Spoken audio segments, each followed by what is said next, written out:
నమస్తే, నేను మీ గోపి. వెల్కమ్ బ్యాక్ టు మనంటే. ప్రస్తుతం అంతా పాటున్నారు పొలిటికల్ అనలిస్ట్ అంకమ్మరావు గారు ఉన్నారు. ఆయనతో మాట్లాడదాం. సార్ నమస్తే అండి.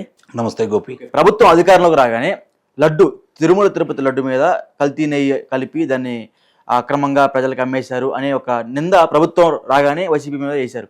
అప్పుడు వైసీపీ వాళ్ళందరూ కలిసి కూడా మాకు ఈ ప్రభుత్వం మీద నమ్మకం లేదు, మేము సెంట్రల్ గవర్నమెంట్కి వెళ్ళి సిబిఐ ద్వారా మేము ఈ కేసు విచారణ చేస్తామని వాళ్ళే వెళ్ళారు. సో వాళ్ళు వెళ్ళినా సరే ఈరోజు అంటే గత 3 రోజుల కిందట ఒక తీర్పు అనేది ఇవ్వడం జరిగింది. కల్తీ జరిగింది. ఏఆర్ డైరీ వాళ్ళని, వైష్ణవి డైరీ వాళ్ళని, మరి కొంతమంది ఒక 2-3 డైరెక్టర్స్ మొత్తాన్ని అరెస్ట్ చేశారు. మొత్తం 4 ఉన్నారు. మొత్తం 5 అయితే 4 అయితే నన్ను చూపించడం జరిగింది. సో 5 మాత్రం అదుపులో తీసుకున్నారు. కానీ గత ప్రభుత్వంలో ఉన్న అధికారులు, నాయకులు కూడా ఇంకా మాకేం సంబంధం లేదన్నారు. కానీ వాళ్ళే కంప్లైంట్ చేశారు. ఇప్పుడు వాళ్ళకే ఎదురు దెబ్బ తగిలింది. సో దానికి ఏమంటారు? ధర్మారెడ్డి ఎక్కడ దాక్కున్నాడు, కరుణాకర్ రెడ్డి ఏం మాట్లాడుతున్నాడు, లేకపోతే వైవి సుబ్బారెడ్డి సంగతి ఏంటి? వాళ్ళు ముగ్గురే కదా ప్రధానంగా. ఇద్దరు పాలక మండలికి అధ్యక్షులుగా వ్యవహరించారు, ఒక ఆయన ధర్మకర్తగా వ్యవహరించాడు. అక్కడ మొత్తం ఆయనే చూసుకున్నాడు ధర్మారెడ్డి. ఇప్పుడు క్వాలిటీ కంట్రోల్ చెక్ ఉంటుంది, ఫుడ్ సేఫ్టీ వాళ్ళు చూసుకునే వాళ్ళు ఉంటారు, అలాగే పాలక మండలం ఉంటుంది. దీనికి సంబంధించినంత వరకు ఏ సరుకులు వస్తున్నాయి, లావాదేవీలకు సంబంధించి ఆర్థిక వ్యవహారాలు చూసుకునే వాళ్ళు ఉంటారు.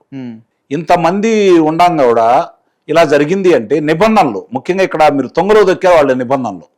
చాలా మంది ఏమనుకుంటున్నారంటే ఇది ఎప్పుడో ప్రారంభమైంది అనుకుంటున్నారు. కాదు, 2004లోనే దీనికి పునాది పడింది.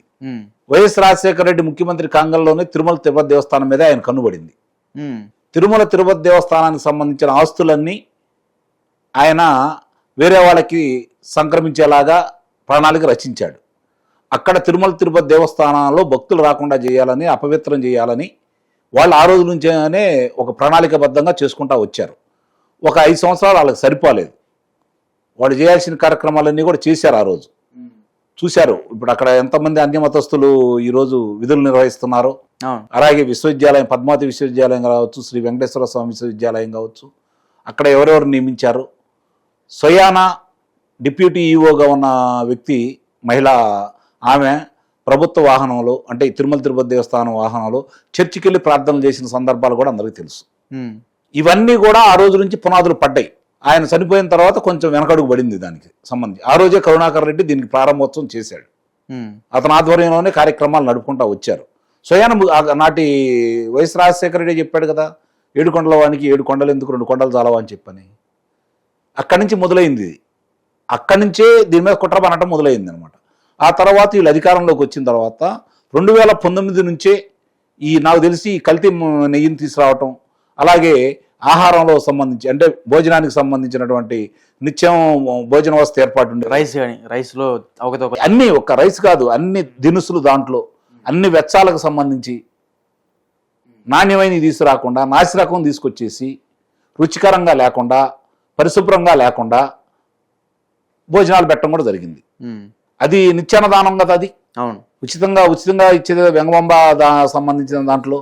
మరి అక్కడ సంబంధించి వచ్చే భక్తులు అక్కడ భోజనం చేయాలి. పవిత్రంగా కోట్ల రూపాయలకు అధిపతులైన వాళ్ళు కూడా దేవుని ప్రసాదం తింటే మనకేదో లాభం చేకూరుతుంది, మనం చేసిన పాపాలు కొన్ని పోతాయి అని చెప్పిన భావంతో అక్కడికి వెళ్తూ ఉంటాం. అందుట్లో ఎలాంటి సందేహం కూడా లేదు. వెళ్ళిన వాళ్ళు రుచికరంగా లేదు అని చెప్పి అందుట్లో వెళ్ళిన వాళ్ళు కోటేశ్వరులు చాలా మంది లక్షలు, కోటి రూపాయలు దానికి విరాళంగా ఇస్తున్నారు. ఎందుకంటే నిత్యాన్నదానం కాబట్టి, వచ్చే వాళ్ళందరికీ ఉచితంగా పెడుతున్నారు కాబట్టి ఇద్దామనే ఉద్దేశంతో వెళ్ళేవాళ్ళు. అలాంటి చోట కూడా కల్తీ ఆహారాన్ని అందజేసి రుచికరం లేకుండా చేసి భక్తులు 5 సంవత్సరాల్లో ఎంతమంది భక్తులు నిరసన వ్యక్తం చేశారు, ఎంతమంది పవిత్రంగా లేదు ఇక్కడ అని చెప్పని వాపోయారు, ఎంతమంది లడ్డు గతంలో ఉన్నట్టు లేదని చెప్పని చెప్పడం కూడా జరిగింది. వాళ్ళ మనోభావాలు ఏ రోజు కూడా పట్టించుకోలేదు. ఎందుకంటే దాన్ని అపవిత్రం చేయాలని, అక్కడ భక్తులు రాకుండా చేయాలని, ప్రపంచంలోనే అత్యంత పెద్దదైనటువంటి ధార్మిక సంస్థ అయినటువంటి తిరుమల తిరుపతి దేవస్థానాన్ని అపవిత్రం చేయాలని, భక్తులను రాకుండా చేయాలని, అపారమైనటువంటి సంపద ఉన్నటువంటి ఆ 7 కొండల స్వామిని, ఆ సంపదను ఏ విధంగా దోచుకోవాలి, ఈ విధంగా చేస్తూ ఇప్పుడు తమిళనాడులో ఒక భక్తురాలు 300 ఎకరాలు రాసి ఇవ్వడం కూడా జరిగింది. దానికి సంబంధించి మార్పులు చేర్పులు చేసి ఆ పత్రాలని కొట్టేయాలని కూడా ప్రయత్నం చేశారు కదా. ఎంతో మంది భక్తులు, మనకు తెలియని వాళ్ళు చాలా మంది కూడా వాళ్ళు వచ్చేసి ఆ దేవదేవునికి ఇవ్వటం కూడా జరుగుతూ ఉంటుంది. ఎందుకంటే వాళ్ళు భక్తితోటి ఆస్తులు ఇచ్చారు, ఆభరణాలు ఇచ్చారు, ధనం ఇచ్చారు.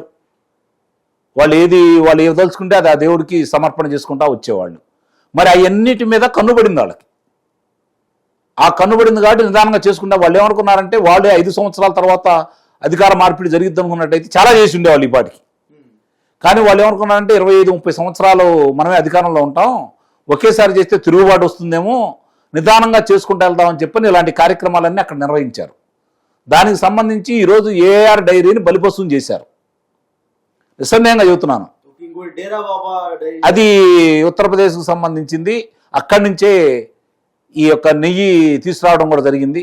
మామూలుగా ఒక నిబంధన ప్రకారం 1000 కిలోమీటర్ల లోపు మాత్రమే ఉన్నటువంటి సామర్థ్యం ఉన్నటువంటి నెయ్యిని తయారు చేసి సామర్థ్యం ఉన్నటువంటి యొక్క డైరీలకు మాత్రమే వీళ్ళు ఈ టెండర్లకే వాళ్ళు పాల్గొనే హక్కు ఉంటుంది. ఆ నిబంధనలు కూడా మార్చారు వీళ్ళు. అలాగే వాళ్ళకి సామర్థ్యం కూడా కావాలి. ఆ సామర్థ్యాన్ని తగ్గించి రోజుకి 1500 కిలోలు వీళ్ళకి అందజేయాలి. మరి ఆ సామర్థ్యం కూడా తగ్గించేసి వీళ్ళు హిస్టారిక్ అంటే వాళ్ళు అనుకున్నారు కాబట్టి మొట్టమొదటి నుంచి కూడా. ఇంకోటి ఈ మధ్య దీంట్లో విచారణలో ఎవరైతే ఈ సిట్టుకు సంబంధించి సిబిఐ వాళ్ళు విచారించిన దాంట్లో 2022లోనే బోలే బాబా మామూలుగా ఆర్గానిక్ డైరీకి వెళ్ళేసి చూశారు అని చెప్పని దీంట్లో తెలుస్తూ ఉంది. అసలు ఈ నిబంధనల ప్రకారం ఏఆర్ డైరీకి అనుమతి వస్తే వాళ్ళు ఎలా చూశారు, అక్కడ ఎందుకు వెళ్ళారు, ఇందుట్లోనే తప్పు క్లియర్గా కనపడతానే ఉంది కదా. అంటే ఇవన్నీ కూడా బయటికి ఇప్పుడు వరుసనే వస్తూ ఉన్నాయి. రెండోది ఏఆర్ డైరీ నుంచి బయలుదేరినట్టు వాహనం ఇక్కడ రావడానికి ఒక రోజు పడుతుందేమో ఒకవేళ ఆలస్యం ఏదన్నా అయితే. మరి 5వ రోజు జర్నీ కొన్ని ఉన్నాయి. అంటే ఈ మధ్యలో ఎన్ని మారినాయి, ఏ విధంగా చేశారు. విష్ణు డైరీకి సంబంధించి అక్కడ వాళ్ళు వైష్ణవి డైరీ వాళ్ళు ఏ విధంగా మార్పులు చేర్పులు చేశారు. డ్రైవర్లని చివరికి ఇప్పుడు డ్రైవర్ని దాంట్లో డైరెక్టర్లను కూడా చేశారు. అంటే ఇందులో ఎంత మోసం ఉందో అర్థం చేసుకోవాలి కదా. పందికు కలిపారంటున్నారు. అంటే ఇవన్నీ బయటికి రావాలి. ఇప్పుడు మాంసకృతులకు సంబంధించిన దాంట్లో మిళితమై ఉన్నాయని చెప్పని విచారణలో తేలింది. భారతదేశంలో అత్యున్నతమైనటువంటి డైరీకి సంబంధించినటువంటి ఈ పాల సంబంధించిన దాంట్లో నెయ్యి సంబంధించిన దాంట్లో విశిష్టమైనటువంటి ల్యాబులో ఇచ్చినటువంటి రిపోర్ట్ అది. కేంద్ర ప్రభుత్వానికి సంబంధించింది అది. మీదో నాదో తెలుగుదేశం పార్టీదో కాదు అది. మరి వాళ్ళే అంత స్పష్టంగా చెప్పిన తర్వాత దాన్ని బట్టే కదా విచారణ వేగవంతం చేసింది. దాన్ని ఆధారం చేసుకునే కదా చంద్రబాబు నాయుడు గారు ఆ రోజు మాట్లాడింది. ఈ విషయాలన్నీ కూడా ఇప్పుడు బయటికి రావాల్సిన అవసరం అయితే ఉంది. అసలు దీనికి సంబంధించినటువంటిది వీళ్ళు వెళ్ళారు ముందు న్యాయ విచారణ జరుగుతూ ఉంటే వాళ్ళు వెళ్ళి దాన్ని ఆపమన్నారే తప్ప ఇందులో కల్తీ జరగలేదు అని చెప్పిన వాళ్ళు ఎక్కడ ఇవ్వలేదు కదా.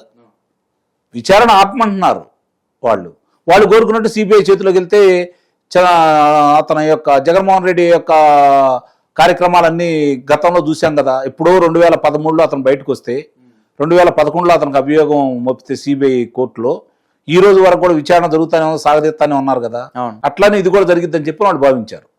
కానీ ఇక్కడ ఉన్నటువంటి ప్రభుత్వానికి సంబంధించిన అధికారులు కూడా దానిలో పాలు పంచుకొని చంద్రబాబు నాయుడు గారి యొక్క కోరిక మేరకు వేగవంతంగా విచారణ జరుపుతారని వాళ్ళు భావించి ఉండరు.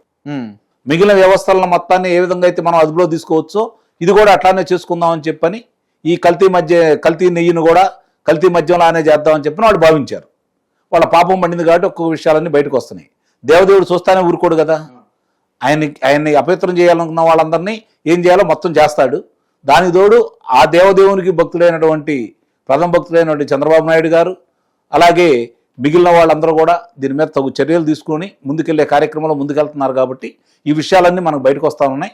వాస్తవం కరుణాకర్ రెడ్డి అలాగే వైవి సుబ్బారెడ్డి ధర్మారెడ్డి వీళ్ళని వెనకమాలుండి ప్రోత్సహించినటువంటి జగన్మోహన్ రెడ్డి అలాగే అక్కడుండి అన్ని పర్యవేక్షణ చేసినటువంటి పెద్దిరెడ్డి చెవిరెడ్డి భాస్కర్ రెడ్డి వీళ్ళందరి విషయాలు కూడా బయటకు రావాల్సిన ఆవశ్యకత అయితే ఉంది. నిస్సందేహంగా వాళ్ళందరూ బయటకు వస్తారని దోషులకు శిక్ష పడిద్దని మనం అయితే భావించాలి. కొంత పురోగతి బాగానే సాధించారు కాబట్టి మిగిలిన విషయాల్లో కూడా ఇంకొంచెం పురోగతి వచ్చేసి ఇప్పుడు 5గురిని అదుపులో తీసుకున్నారు. మిగిలిన వాళ్ళని కూడా అదుపులో తీసుకుంటే వాళ్ళు ఒక రకంగా బలిపశువుల కింద లెక్క. ఎవరైతే బోలే బాబా సంబంధించిన వాళ్ళు దీంట్లోని ప్రధాన సూత్రధారులు అసలు వాళ్ళతో సంప్రదించింది ఎవరు, ఈ విధంగా ప్రేరేపణ చేసింది ఎవరు, ఈ విషయాలన్నీ బయటకు వస్తే కానీ దోషులకు శిక్ష పడిద్దని అయితే నేను భావిస్తున్నాను. ఓకే సార్, థ్యాంక్ యూ అండి. Thank you.